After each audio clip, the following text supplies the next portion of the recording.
Hi, Rob B here with Rob D, and you, of course, are listening to the Property Podcast. Now, we go big picture, we do theory, we do all the fluffy stuff, but this week we want you to take action. So we're going to give you 7 property tips that you can start using today.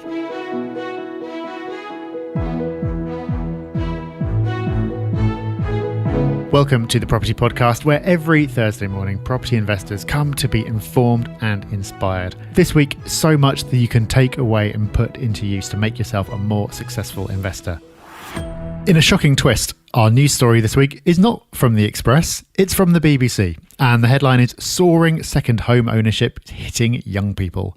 This is some research by a think tank called the Resolution Foundation that says that the number of British people who own a second home or a buy-to-let has doubled since 2001. 1 in 10 people now own an additional property. And this is hitting young people, it's making property unaffordable, and home ownership rates for young people are falling. Now, Rob, this is the type of headline, the type of story we've seen many, many times before. And as is often the case, it seems like they're not looking at quite all the data here. There's something they've missed. Yeah, you hear this argument made quite a lot that investors are pricing out first-time buyers. You know, on the face of it, it kind of makes sense. If we buy more property, there's less to go around, and therefore it's harder to get into the market. If you treat it as simplistic as that, then that will be the conclusion you get to. And I've heard some really smart, intelligent people make this argument. But when you look at all the data, there is a different picture being painted here. And luckily, there is a lot of data out there if you want to go looking for it. The Nationwide has a wonderful collection of data. They've been collecting data on all sorts of things related to property for decades now. But one of the things they collect data on is first-time buyer affordability measures. And they look at mortgage costs versus the price of property. So basically, how much of your income is going towards your mortgage. Now, this data goes all the way back to 1983, which was a fantastic year, wasn't it, Rob? It was the year we were born, but also, maybe more importantly, the year that Nationwide started collecting this data. Back then, you would spend 31.5% of your income on your mortgage. So a lot of time has passed since then. Where are we today? Well, today, we're on 31.8%. So since the beginning of the 80s to today, we're pretty much as we were in terms of percentage of your income spent on your mortgage. So therefore, owning your property as a first-time buyer, and remember this is a first-time buyer index as well, so it's specifically targeted at the people this article talks about. There's no change. And the average is around about 30%. Now, there have been swings over the years. It's been over 50% and it's been as low as 17%. But the average is around about 30%. And actually, over the last decade, it's lower now than it's ever been. And that's because wage inflation is starting to take place and interest rates remain low. So when affordability for first-time buyers is low and they have the ability to use Help to Buy, I actually disagree, Rob. While it may be easy to make the argument that first-time buyers are being hurt by property investors, it's actually a lazy argument, because when you look at the data and when you look at what is actually happening and you dig a bit deeper, then you realise there's a lot of fuss, but actually it's not built on much. Unsurprisingly, I completely agree. I think it's very easy to look at the fact that you've got more people owning buy-to-let properties and you've got young people supposedly finding it difficult and think that the two must be related to each other. But there's so many other factors in play. And of course, there's the fact that the priorities that people have now aren't necessarily the ones that they did in the 50s, 60s or 70s. Home ownership isn't necessarily the ideal for everyone. And there is so many trends. We talked about the trend towards flexibility, towards city living, towards experiences over things. There's all these different factors that mean that you perhaps shouldn't be saying that society should be exactly like it was 50 years ago and holding that up as some kind of ideal. The counterpoint to some of this will be, well, what about actually saving up for that deposit in the first place? Well, firstly, at the moment, there's the Help to Buy scheme to help first-time buyers. You can disagree with that policy, and I do, but the point is it is there and it is something you can use, and it does make things more affordable than they would otherwise be. And then there's the fact, Rob, that I think London is skewing things so much. The fact is, as a first-time buyer in London, you need an enormous deposit. But I think when commentators are just looking at London, that ends up skewing their perception of what it's like in the country as a whole. Absolutely, because while the average right now for the UK is 31.8% of your income, in London, it's 58.8%. So London does dramatically skew the data here. And yes, If you are talking about just London, then this article stacks up. But the article doesn't say just London. And again, shockingly or not, the media is mistaking London for the UK. In the rest of the UK, property is affordable and getting on the property ladder is achievable. It just may be that not everybody wants to get on the property ladder. That can be a thing. Home ownership amongst young people is down, but so is horse ownership from 100 years ago. Trends happen, things change, and the desire for young people to own their own home just doesn't seem as strong now. It seems like we're aging up. A bit like marriage as well. Trends happen. Everybody used to get married when they were young. Now they do it later in life. Same with children. Different trends play out. Just because 20, 30, 40, 50 years ago things were different, it doesn't mean it's right or wrong now. It's just how we live our lives. So it's an interesting news story because it allows us to get into so much more detail. And Rob, this is one we'll come back and revisit in future weeks in a bit more depth, I'm sure. Meetups are coming around again. We do them every month. It's the first Thursday of the month, and that means that in 2 weeks' time, there are going to be meetups across the UK and beyond. There are still tickets available for the majority of meetups, but a lot of them are getting very booked up. So get along to propertyhub.net/meetups, find your nearest and get yourself booked in. It's such a great way of meeting other investors locally with nothing to sell, no pressure, just some nice, friendly property networking.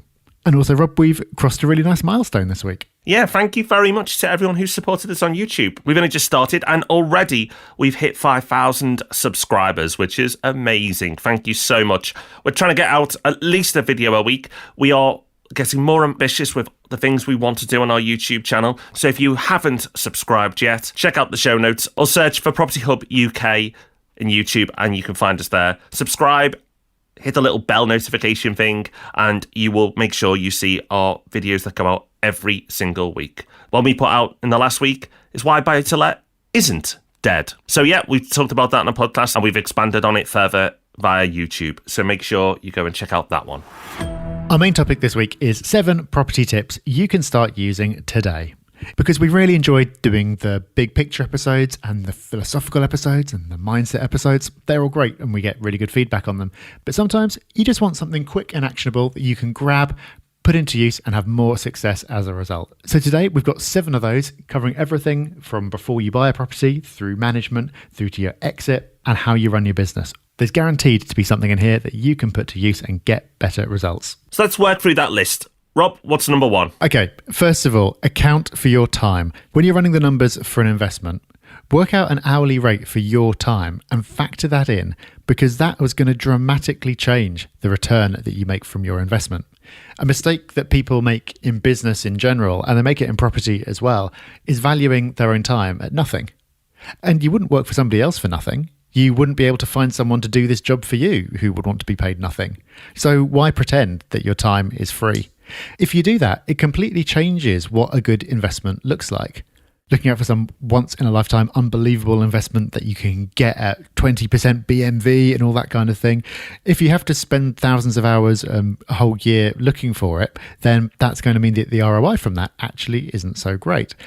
Same for flips. Not saying that flipping is a bad strategy, but you can get completely the wrong idea about how much you make for it if you assume that the hundreds of hours that you spend on it aren't costing you anything. They are.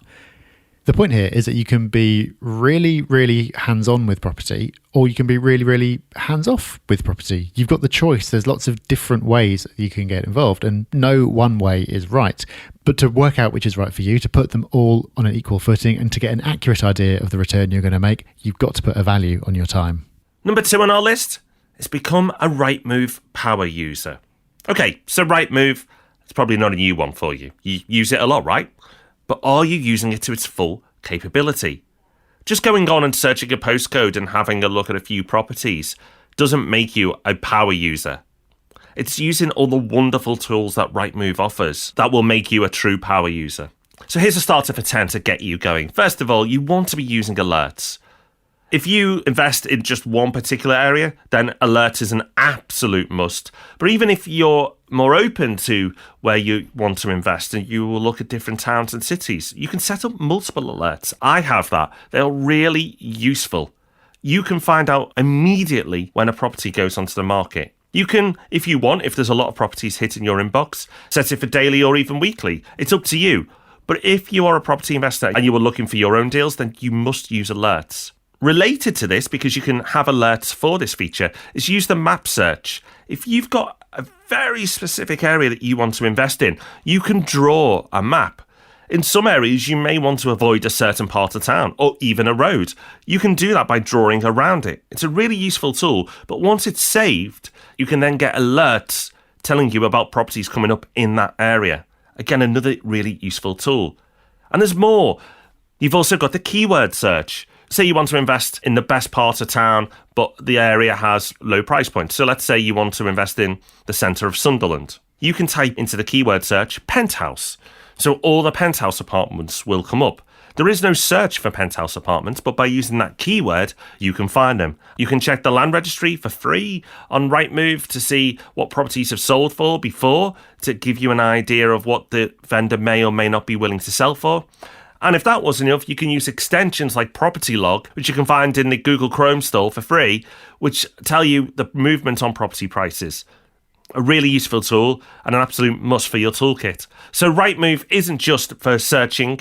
Rightmove, if used correctly, is an incredible tool for property investors. So put some time aside and make sure you become a power user. And if you want to pick up more tips about using the portals, check out episodes 2, 3, 5, and all the way back in episode 14, where we talked about those topics. You'll find links to both of those in the show notes. Third tip, really important one, is to think about your exit from the start. So if you're doing buy-to-let, you might be looking at a holding period of 10 years or 20 years or more. And that's fantastic. The long-term potential of property investment is something that we've talked about a lot in the past. But that doesn't mean that you should never be thinking about the exit. And a mistake that new investors often make is buying properties that are going to be very hard to sell in the future. So the classic one is non-standard construction. You'll find properties, often flats, and they'll look really cheap. They'll look like absolute bargains, but it'll turn out that it's a high-rise made out of concrete or something like that.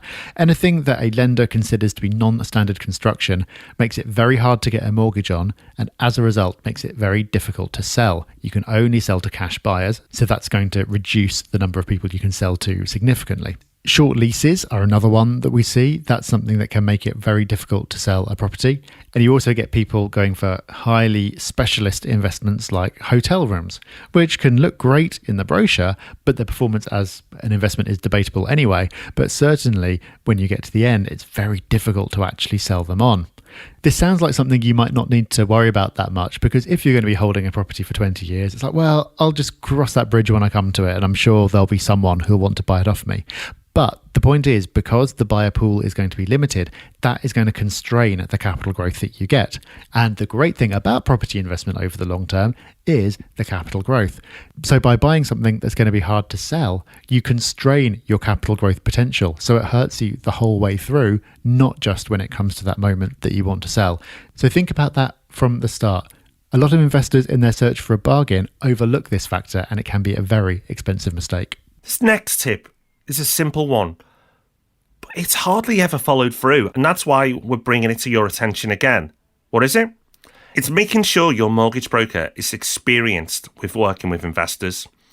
And when I say experienced, not worked on a few buy-to-lets, I mean really experienced, beyond experience. Make sure they're an expert, because your journey as a property investor can be made or broken by your experience when it comes to mortgages. If you are unable to get a mortgage on a property, you may walk away from it. But it might not be unmortgageable. It might be that your broker hasn't considered all the options or isn't aware of all the options. Most brokers aren't going to hold their hands up and say to you, oh, actually, I don't know. Or actually, I don't want your business because I just can't do it. It's not going to happen. You know, they either don't want to tell you or they have the belief that they can do it and they're just kidding themselves. Unfortunately, you're none the wiser either way. So what you should be doing before working with any mortgage broker is getting to understand them. Are they an investor? Do they really understand this? What percentage each month of their mortgages that they do are buy to let? Dig deeper, ask questions. Don't be afraid to get to the real truth. If they just do a handful every month, then that is not good enough. Only last week, a client we work with called in to say their property was unmortgageable. Lo and behold, Dave Cookson at Property Hub Mortgages steps in and finds a solution and puts them right. Now, this isn't to say you must work with Property Hub Mortgages. Of course, we've built it the way we believe it should be, which is a team of experts. But the lesson here is whoever you work with, and there are others out there, make sure that this is what they do the majority of the time, not some of the time. Because you don't want the pain of giving up on an investment that you think is a winner, only to be told you can't get a mortgage, when actually you might have been able to. So a lot of these tips so far have been around acquiring a property, but what about actually letting that property once you've got it? Well, something that we have done at Property Hub Lets, and something that I've done when I've let out a property myself, is holding block viewings. In other words, rather than getting one potential tenant around at 6 o'clock and the next one at 6:30, get everyone to come along at the same time. This works amazingly well for a couple of reasons. The first is that it saves you time. You're not going to be there for as long. And also, if you get one or two people not showing up, which always happens, then you're not just sitting there for 15 minutes or half an hour or however long it is until the next slot is booked in. So it's more efficient for you. But the real power of this is the psychology. When someone gets there and they see other people looking around the property as well, they're going to get that fear of missing out.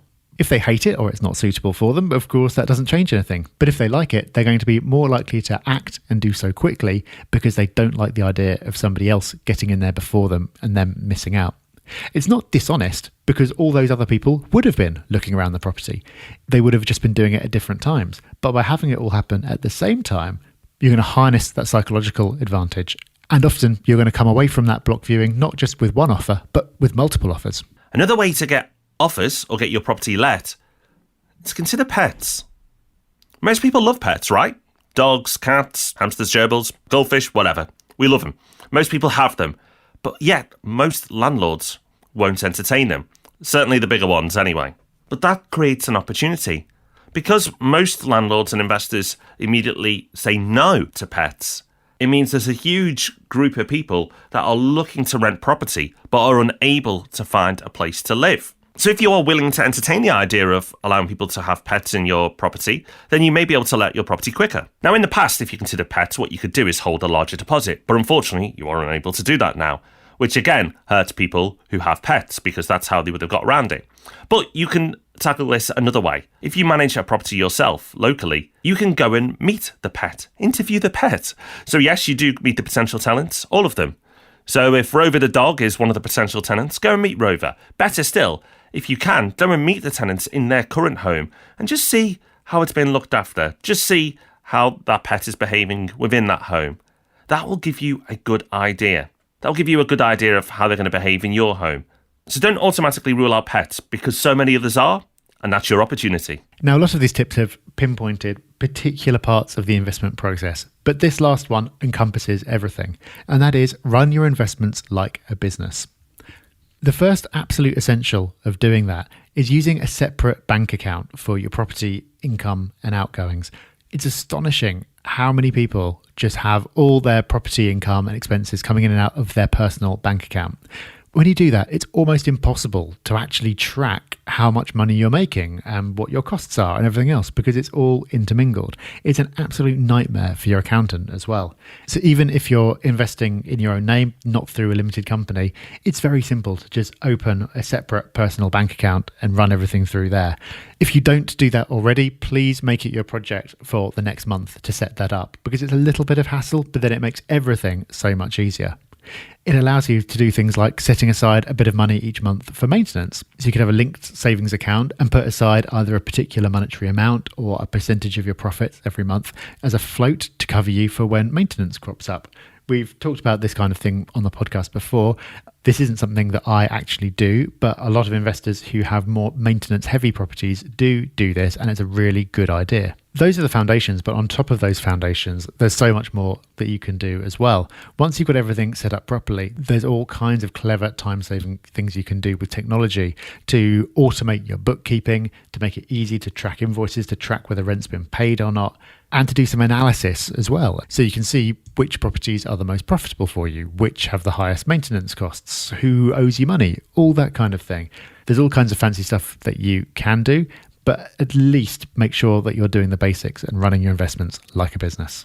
Now, we teach you how to do this with Property Hub Tax. So if you want to work with Property Hub Tax, you can, and we'll do all this for you.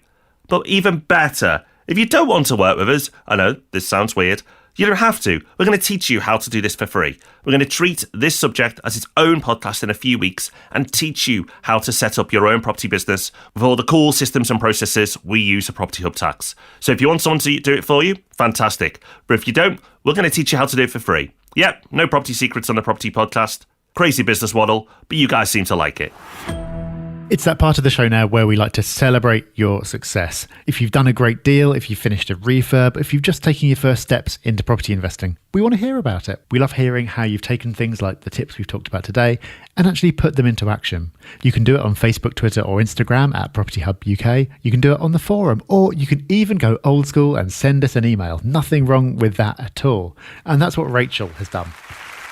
Rachel said, I'm new to property investing and have been hugely impressed with the free help, advice and support that is available via the Property Hub. I love listening to the podcasts each week and checking out forum questions and responses from other users, as well as reading the magazine I receive on the doorstep. I'm getting closer to feeling confident about making my first investment purchase, much of which is thanks to the content and support provided by the team at the Property Hub. So a big thank you to all.